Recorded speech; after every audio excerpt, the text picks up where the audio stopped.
Hello. Good morning. Yan. Mag-go tayo ng report. Yan. Go tayo ng report na bubukas lang. Kasi dami nating mga problema ngayon. Yan. Kailangan submit natin itong report natin.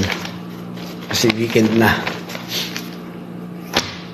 Ngayon, good morning. Good morning, Philippines!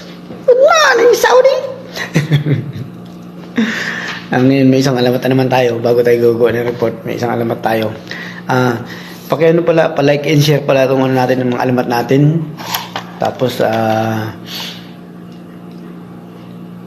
panood na rin ng YouTube. Joel Cleto YouTube. Yun ang natin. Page natin. Saka sa Facebook. Yan. Joel Cleto lang.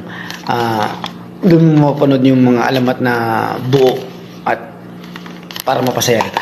Yan. Habang gumawa tayo ng report. Yan. May nakaisip naman tayo ng konting content ba. Pampasaya lang naman. Hindi naman natin kailangan ng kailangan natin maging masaya lagi, di ba? Yan. Isang araw, itong si Ata na naman Tapos ito yung lolo niya si Jamberso. Ayan.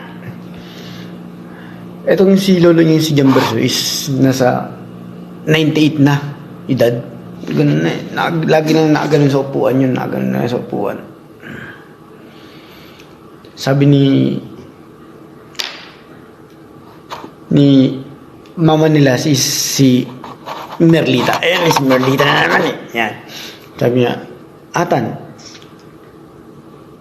bantayan mo tong si itong si lolo mo, Jamberso. Sabi niya.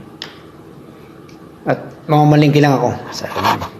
Umalis na si mama niya. Siya, umalis na. Tapos ngayon, itong si Atan naman gumaganon na. Inayos na naman niya, Ay, si Jamberso gumaganon na. Kito. Mga ganun. Inayos na naman ni Atan. Mamaya, gumana na sa kabila. Tutumbal naman. Inayos na naman niya. Lo, maayos po kayo. Sabi niya. Sige, ganun.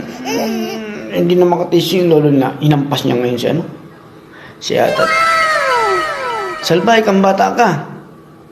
Bakit, Lo? Inayos lang naman kita Pabayaan mo kung umutot. Kaya pala gumagano utot pala yung lolo niya. Yun lang. Pabayaan mo kung umutot. Yun lang. Good morning.